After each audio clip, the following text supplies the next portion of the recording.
Assalamualaikum warahmatullahi wabarakatuh. Perkenalkan, nama saya adalah Dendrikuna Famida dengan NIM G0024011. Pada saat kali ini saya akan membahas laporan anatomi di semester di blok semester 1, blok 1 2 muskuloskeletal. Nah, jadi laporan anatominya skip. Ini pada kasus pertama itu ada Daniel, adalah seorang siswa SMP. Dia sempat tertusuk paku saat bermain di lapangan dan hanya membilas dengan air mengalir. Saat itu dia hanya mengaku sulit menggerakkan rahangnya dan terasa kaku tak bisa membuka mulutnya. Nah, jadi kita akan fokus ke anatomi mandibulanya. Jadi kan mandibula itu dibagi dua, yaitu di neurokranium dan juga di fissiokranium. Nah, di neurokranium ini itu kan untuk di melindungi tekan. Ini sementara di fissiokranium dia itu punya fungsi yaitu untuk fungsi untuk membuat penyusun tulang wajah dan juga hidung dan kavitas orbital. Nah, di sini tuh ada mandibula.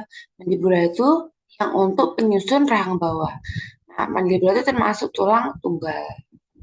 Jadi di mandibula ini kan ada ramus mandibula, ada proses mandibula kan, ramus mandibula. Nah di ramus mandibula ini terdapat coronadeus.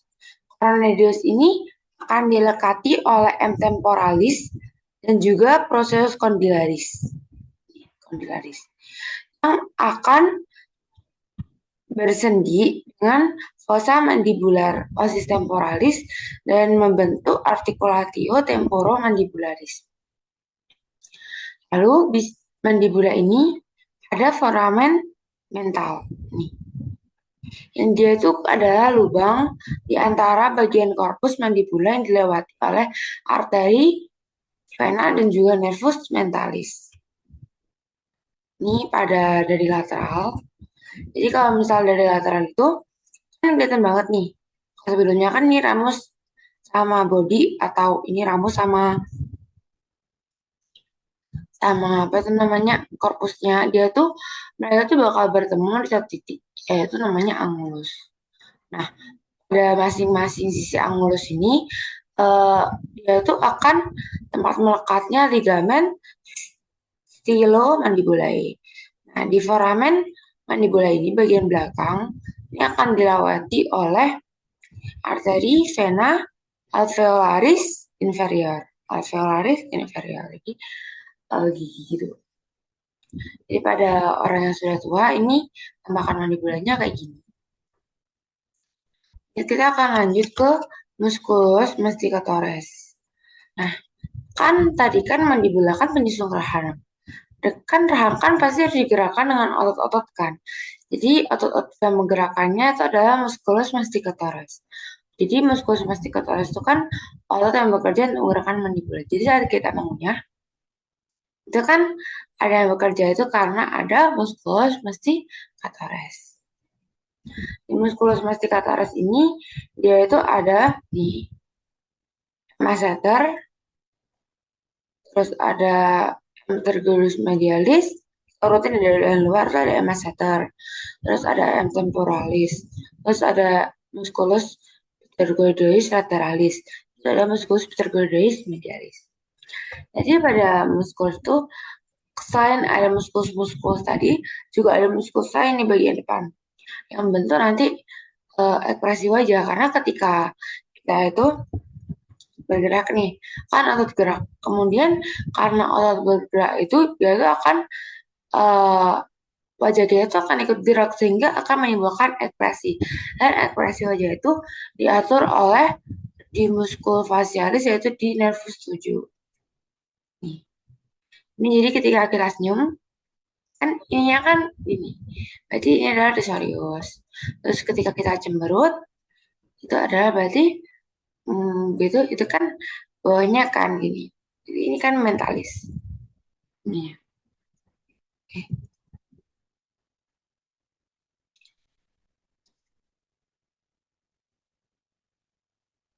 Nah, ini jadi ketika otot bergerak, kulit wajah akan bergerak sehingga terbentuk ekspresi. Nerve motorik sebagian besar muskulofasial dari nervus tujuh sama kayak tadi.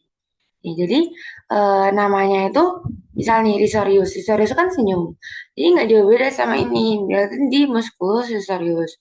Terus apalagi? Em, ketika patimus, patisma, patisma, patisma itu ini kan itu kan ini gini, jadi patisma. Kita akan lanjut ke kasus kedua, yaitu seorang em, merasa lemas pada tangannya, tepatnya pada gigi satu dan 1 sampai 3. Terdapat berkontraksi jari digerakkan untuk menggenggam. Kita akan lanjut. Nah, jadi kan kalau dia itu pembahasan gini, berarti ketika dia gini itu ada pembahasan di regio antebrachiae. Kita akan bahas regio antebrachiae. Nah, regio antebrachiae itu kan dari tulang terlihat itu ada os radius sama os ulna. Ini ulna, ini radius. Nah, bedain antara ulna dan radius itu adalah dari kalau ulna itu punya olekranon. Kalau radius kan nggak ada olekranon kan.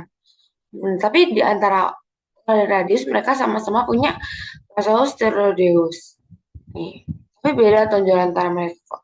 Ulna itu lebih nisko gitu, kalau yang di radius itu lebih lebar. Nah, kita akan bahas dari ulna dulu. Nah, di ulna itu kan ada epifisis proximal ulna sama epifisis distal ulna. Nah, ini adalah korpus ulna. Yang dia itu ciri khasnya kan oleh karena yang tadi. Terus ada proses coronadeus nih. Proses coronadeus. Incisura trochlearis. Terus ada incisura radialis. Dan juga di ulna ini Zeus Deus ulna. Zeus banget. Lalu ada ini margo anterior, margo anterosa. Jadi kayak antar mereka ini jelas beda. Terus ada di tuberositas ulna untuk melekatnya muskulus bisa berarti. Lalu di lanjut di apa itu namanya? Di bagian radius ini ada kaput radii, ada bagian sama epifisis proximal radii, corpus radii sama bagian bawah yaitu epifisis distal radii. Jadi ada kaput radii, ada fovea tapi nggak kelihatan di sini. Terus ada kolom radii, ini khas banget. Di sini ada margo anterior, di sini ada ini. Ketika digerakkan, supinasi dan juga ketika pronasi. Jadi, seperti itu. Ini antara mereka tuh ada ini membran interosa. Jadi bagian ventral itu ada lamina superficialis, yaitu ada musculus pronator teres, musculus flexor carpi radialis, musculus formalis longus, kan palmar tangan. Jadi musculus flexor carpi ulnaris, dekat ulna, musculus flexor digitorum superficialis. Nah, origonya di mana? Di apicondylus medialis humeri. Nervasnya di nervus medianus kecuali di musculus flexor carpi ulnaris oleh nervus ulnaris. Terus bagian ventral itu ada lamina profunda sama ini yang kedua lamina profunda yaitu pertama itu ada musculus digitorum profundus, yang kedua ada musculus pollicis yang ketiga ada musculus pronator quadratus. Yang inervasnya itu di nervus interossus anterior dan nervus ulnaris untuk bagian ulna dan musculus flexor digitorum profundus. Ini gambarnya. Tadi kan eh, ini flexor digitorum profundus. Ini kan yang di superficialis ada pronator teres nih, flexor carpi radialis, ada palmar. Jadi ini hubungannya ke tengah langsung. Terus ada flexor digitorum superficialis. Terus yang di sini nih, carpi ulnaris. Terus ada absur pollicis. Jadi ini tuh lihat ke namanya tuh nggak jauh beda dari tempatnya. Tadi ketika yang di musculus palmar yang bagian sini Ini kan ada palmar nih, superficialis. Nah, berarti kan ini palmar, berarti dia tembusnya ke tengah. Tuh. Jangan lupa origonya itu bagian ini adalah di epicondylus medialis oscumeri. Lalu di bagian dorsalnya itu ada musculus brachialis, musculus extensor carpi ulnaris longus, musculus extensor radialis brevis. Brevis itu apa kan kalau longus panjang, kalau brevis pendek. Musculus extensor digitorum di jari ini, musculus extensor digitorum minimi, musculus extensor carpis ulnaris dan musculus anconeus. Originnya itu di epicondylus lateralis sumeri. Dan pastinya di nervus radialis. Nah, jadi kalau tadi itu bagian ventral itu kebanyakan flexor, flexor, flexor karena dia itu buat fleksi. Tapi kalau bagian belakang dorsalnya itu kebanyakan extensor karena dia buat ekstensi gitu. Ini jangan lupa di epicondylus lateralis sumeri. Kalau yang tadi medialis sekarang lateralis. Inervasinya di nervus radialis. Ini bagian dorsal yang kedua itu adalah lamina profunda, bagian dalamnya. Yaitu ada musculus supinator, musculus abductor pollicis longus, musculus extensor pollicis brevis, musculus extensor pollicis longus, dan juga musculus extensor indicis. Nah, inervasinya di nervus radialis sama. Nih, itu ada kan musculus extensor pollicis longus nih. Terus musculus extensor carpi ulnaris, musculus extensor digiti minimi, musculus extensor digitarum, musculus extensor indicis nih. Jadi kalau digitarum dia akan bentuk jajar ini, karena dia akan mencabang. Terus ini ada musculus extensor pollicis longus nih. Digiti minimi ini yang digitarum, dia langsung hubungannya sama jari ini. Jadi sama kayak tadi, tempat itu adalah kebanyakan penamaan. Jadi ketika digitarum berarti jadi nama gitu. Tapi kalau misalnya yang bagian dorsal, jangan lupa dia tuh berarti tambahin extensor gitu. Pollicis, extensor pollicis brevis gitu. Extensor carpi ulnaris. Ini gambar yang dia tuh nanti itu pelekatannya. Kan dia kan ada origo nih. Musculus flexor digitorum. Jadi pada musculus flexor digitorum dia tuh melekatnya tuh pada tulang ini. Bagian sini. Nah, bagian sini. Terus ini juga. Ini melekatnya di mana? Terus di gigi minimi itu melekatnya di bagian sini. Tahu gitu. Lanjut kita akan ke Regiomanus. Nah, di Regiomanus itu kan ada 8 osa karpalia, 5 osa metakarpalia, dan phalanges nih. Nah, flexnya itu cuman ada 3 bagian, sementara 3 lain itu punya 3 bagian pada phalangesnya. Nah, kita akan bahas dari 8 osa karpalia, yaitu SLTP, TTCH. Nah, S itu apa? Scapoideum. Itu apa? Trichoetum. Itu apa? Pisiform. Terus SL. Scapoideum lunatum kayak dia karena bentuknya kayak bulan. Trichoetum karena dia itu kan ada 3 sisi. Terus ada pisiform bentuknya kayak biji. Lalu ada ini trapezium, trapezium, trapezoidum, ada capitatum dan juga damnatum.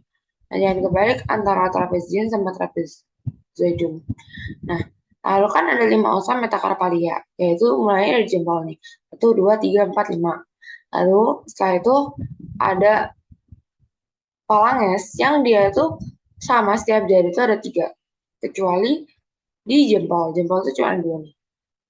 Nah, ini tuh ada 3.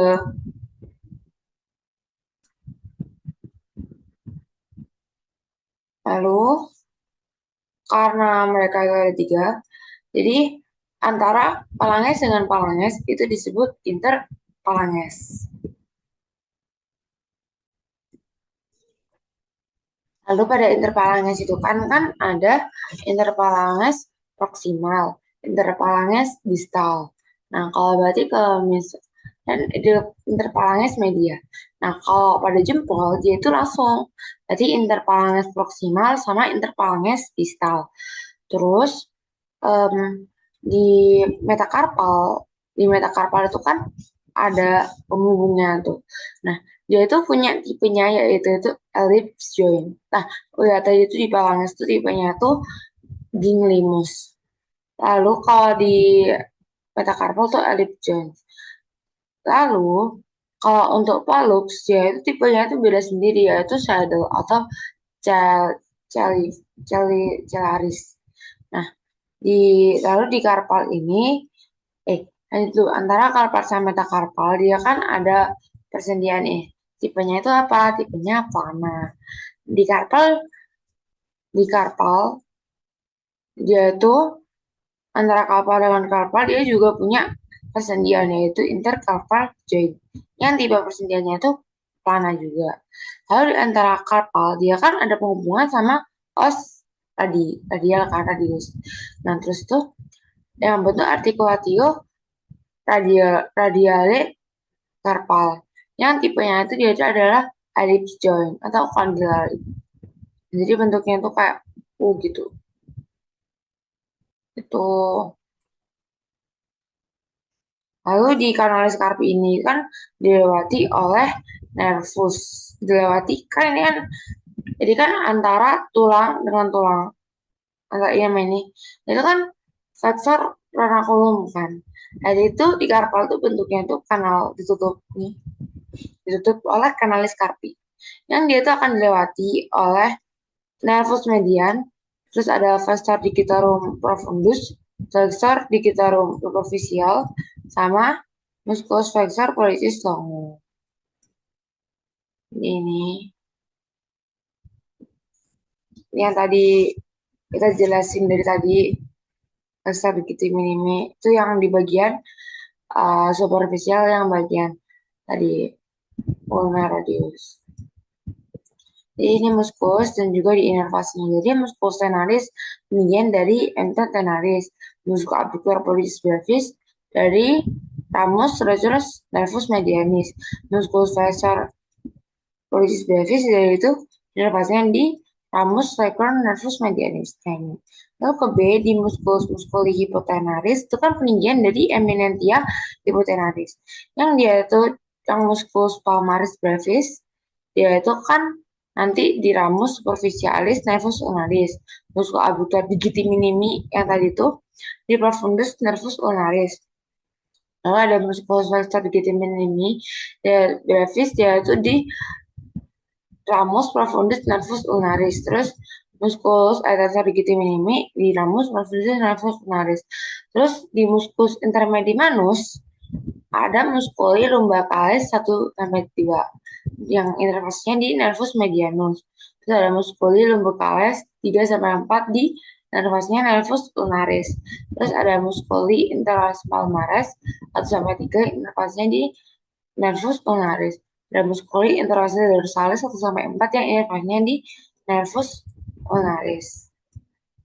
Lalu pada penyakit tadi itu kan ini kan, yaitu adalah apehen, yaitu lesi nervus medianis, sehingga di antara digiti 1 sampai 3 itu dia itu nggak bisa berkontraksi saat jari untuk menggenggam.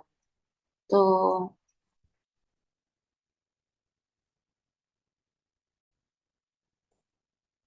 Lalu kita akan lanjut ke kasus yang ketiga, yaitu ada seorang pria 23 tahun mengalami cedera lutut saat bermain futsal. Ia merasakan bunyi pelan lututnya itu nggak stabil. Setelah kejadian, lututnya bengkak dan sulit digerakkan. Jadi kita akan bahas ke penyusun artikulat di genu di lutut ini. Di patella kan ada kan, itu kan genu. Nah itu kan ada penyusunnya kan. Nah penyusunnya itu memiliki morfologi yaitu tipenya itu gingimus. Jadi di genu itu kan punya 3 artikulatio nih. Artikulat penyusunnya itu artikulatio femoropatellaris, artikulatio meniscofemoralis, sama artikulatio meniscotibialis.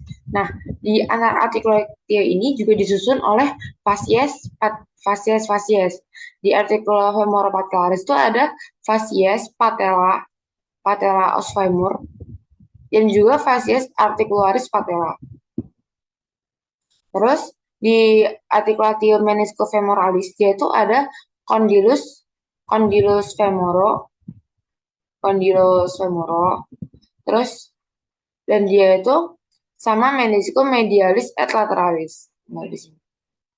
Lalu di artikel meniscotibialis dia itu antara condylus tibialis, ini gak ada condylus tibialis sama meniscus medialis et lateralis.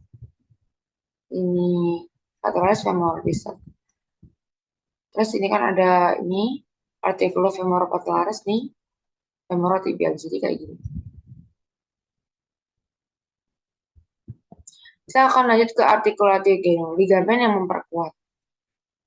Jadi ligamen yang memperkuat itu adalah ligamen kolateral medial, ligamen kolateral lateral, ligamen patella, ligamen cruciatum anteriorus et posterior, sama ligamen transversum geni. Nih, ada ligamen femoralis, ligamen cruciatum anterior, ini kolateral fibulari. Tapi ini kan kolateral lateral nih, ligamen microsum anterior et posterior. Ini ada di microsum posterior,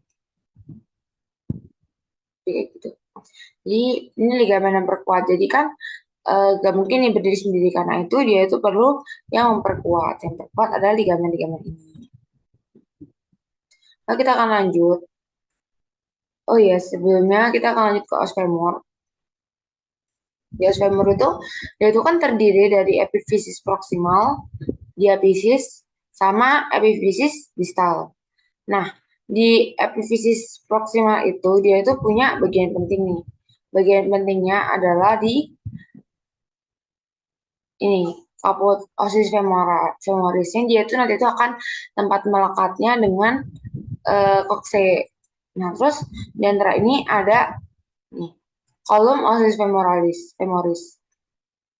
Ini kan nanti kokse sambungannya. Lalu ini ada trochanter minor. Jadi antara bedain trochanter minor sama major, itu trochanter minor itu lebih kecil. Tanya ini, kalau trochanter minor itu lebih lebar. Dan di antara trochanter, berarti kan ada garis nih, kayak garis gitu. Namanya adalah linea intertrochanterica. Ini adalah bodinya atau corpus. Dan ini kalau tadi itu dari tadi kita tuh bahasnya itu bagian trochanter. Kalau nyampe bawah itu adalah epicondylis. Iya. Karena dia itu ada medial condylis.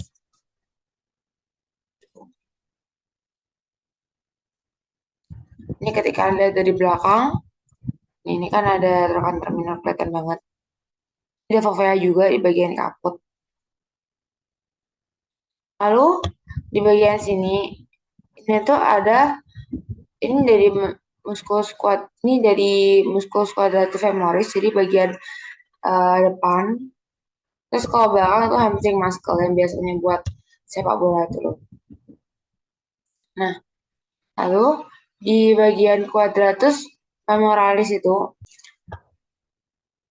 di antara os femur itu dia tuh kan bentuk pelekatan juga nih.